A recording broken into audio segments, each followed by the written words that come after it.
Lleyton, thanks so much for your time. Four-time champion here and making your 15th appearance. What does it mean to you to be back at the Aegon Championships once again?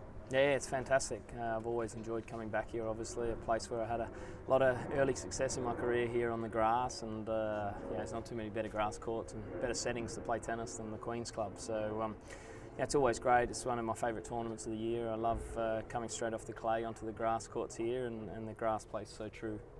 So what's it like being here with the sun out and the grass courts all looking beautiful? It must Yeah, be well, it's nice. It's always nice in England when the sun comes out. So hopefully it continues throughout the week. But for me, this is perfect preparation leading into obviously one of the biggest majors there is in Wimbledon in a couple of weeks' time. You played the most matches here at the Queen's Club on 50.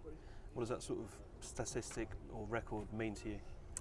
It says I'm old and been around for a long time, that's all. I obviously know my way around the grass court pretty well. So I've had a lot of success here and played really well here last year, making the semis and beating quality players to get there. So it gives me a lot of confidence, obviously, that I can go out there and match it against the best guys on this surface. And looking at your season as well, confidence-wise, a great start with that win in Brisbane against Federer. What did that do for your mindset for the start of the year? Yeah, it was great. I worked extremely hard in the off-season in November, December, and it was the perfect preparation leading into the Australian summer. Obviously winning Brisbane, a tournament that hasn't been on the calendar for that long, and one of the cities in Australia that I hadn't won a title, so it was nice to get that one to the collection, and obviously beating Rog in the final as well. One of the greatest players ever, and to beat him in a tight three-set match in my home country, it meant a lot.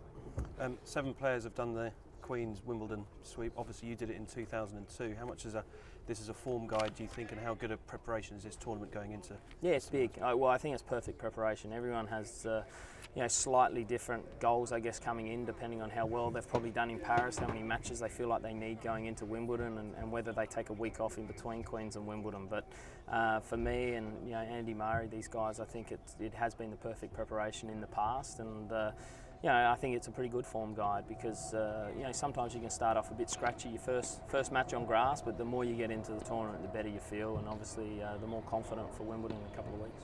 You're second in the all-time leaders board in the Open era on grass. What is the secret to playing well on grass, do you think? Well, obviously serve and return are two of the main aspects of the game. I feel like if I am serving well and can get some cheap points off my serve, then I'm a good enough returner to obviously put a lot of pressure on my opponent's strengths normally on a grass court, which is their big serve. So my movement is a big part, and obviously the passing shots, and the ball's going to be skidding and staying low out there. And another milestone for you this year was 600 match wins. What did that mean to you? Yeah, I didn't really know I'd done it when I actually passed it in Miami. So obviously, once again, it just means I've been around for an awfully long time. But obviously, there's not too many people that can get into that club as well, and play so many big matches and get a lot of wins on the tour. So it's probably something when I actually hang up the bats, I'll look back and be pretty proud of. And physically, how are you feeling at the moment? Yeah, I feel good at the moment. I always enjoy this time of the year, and this is where I want to try and play my best tennis.